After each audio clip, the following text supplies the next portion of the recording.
does it feel to be getting your first Pro Bowl recognition? Yeah, what an honor. I'm very thankful, obviously, to everyone who voted and all the support across the country. It's so cool, actually.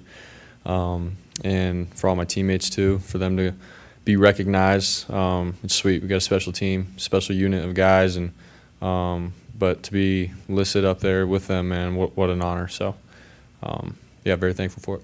You got the most fan votes out of all players. Yeah, I heard about that. Yeah, it's crazy, I don't know really what to say to that. It's cool, sort of just, this last year, how crazy it's been, and then, to sort of see that and the support from everybody watching, just all of it, the whole story, and in the last year, it's been a blessing. How is the postseason different than the regular season, or is it?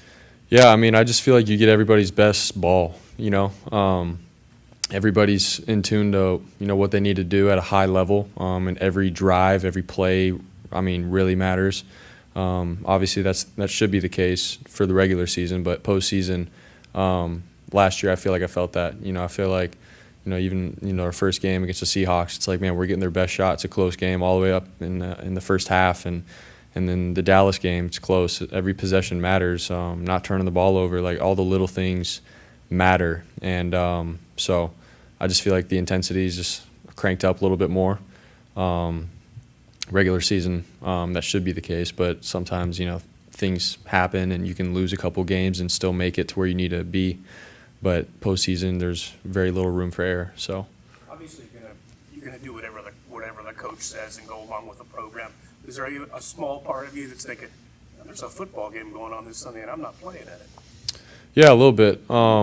Just the initial conversation that we had, it was like sort of, for me, I was like, man, this is all I know is to prepare for the next game and get ready. And especially when we went out to practice and I saw my teammates doing that, and everyone dressed out, ready to go and preparing for the Rams. And then I'm practicing, but obviously not getting the go for the game. So a little weird in that sense, but it's part of it. And obviously we're doing what's best for the team and the organization. So always got to remember that and have that in mind. But yeah, just the competitor in me. Obviously, I want to play and compete all the time. So, but that's the case in the situation that we're in. So, How plugged in will you be on Sunday? Like, what will you have the headphone on?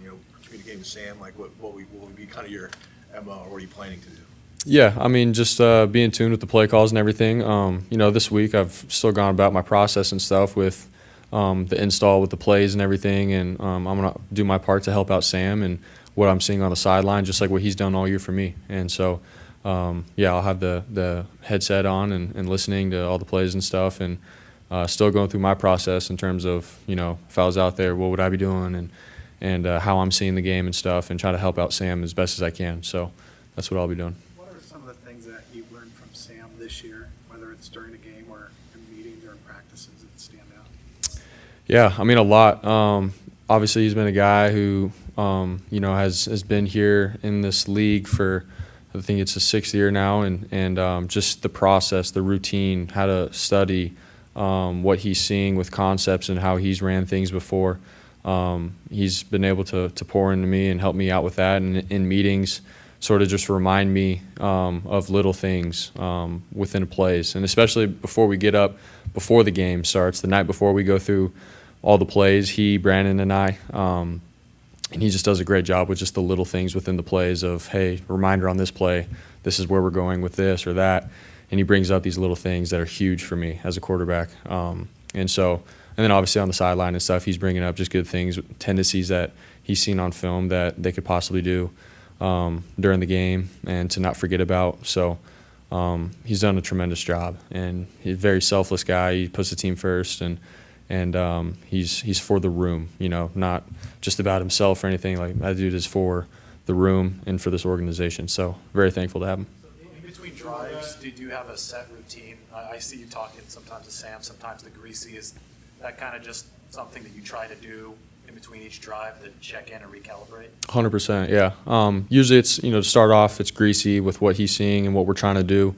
And then obviously the quarterbacks were all sitting next to each other, and after Greasy's sort of done talking, Sam and Brandon will chime in with what they're seeing, just with everything.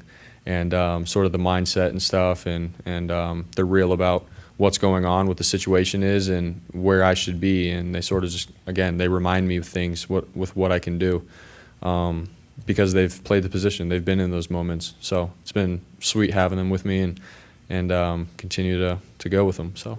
In the 4 losses, you've thrown 9 picks, and we talked about it before about being an aggressive mindset, being smart with the football.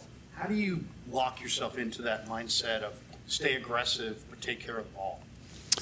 Yeah, it's just doing what I'm coached. Our system is really good. We got really good players, and so for me, I don't have to be superhero and or Superman and go out there and say I need to get it done right here and throw in this tight window. I have to go throughout my process and what I'm coached, and we'll be successful. That's been the case.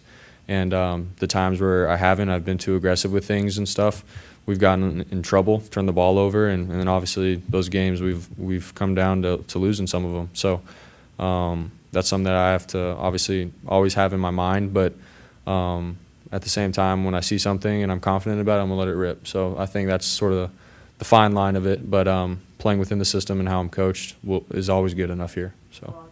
Is there any concern, about not playing, a meaningful snap for 3 weeks? And if so, how do you kind of try to stay as much in rhythm as possible? Yeah, that's something that I brought up to Kyle, and then he brought up some really good points, just in terms of the preseason, not getting a whole lot of reps and snaps, and then going into Pittsburgh and playing well enough to win, and same with the bye week, coming back and having a good performance against Jacksonville. So I think I've done it this year in terms of having some rest and then coming in and playing, and so that's something that's feels good to go back and remind myself about. And not only that, I'm going to be practicing against really good defense, obviously our guys, for the next couple of weeks too. So and it's not like I'm going to be sitting on the couch for the next couple of weeks doing absolutely nothing. We're going to be out here still getting good reps against our defense, working on the little things I need to work on, my footwork, my reads at practice, and whoever we end up playing in our first round, we'll be ready for it. So. Between the lines there, did you just at least mildly lobby to play a little something? It was just part of our conversation, just being real with all the situations and scenarios with this week and playing and stuff. So that's something that we brought up and made the decision after that. So thanks, guys. Thanks, Brock.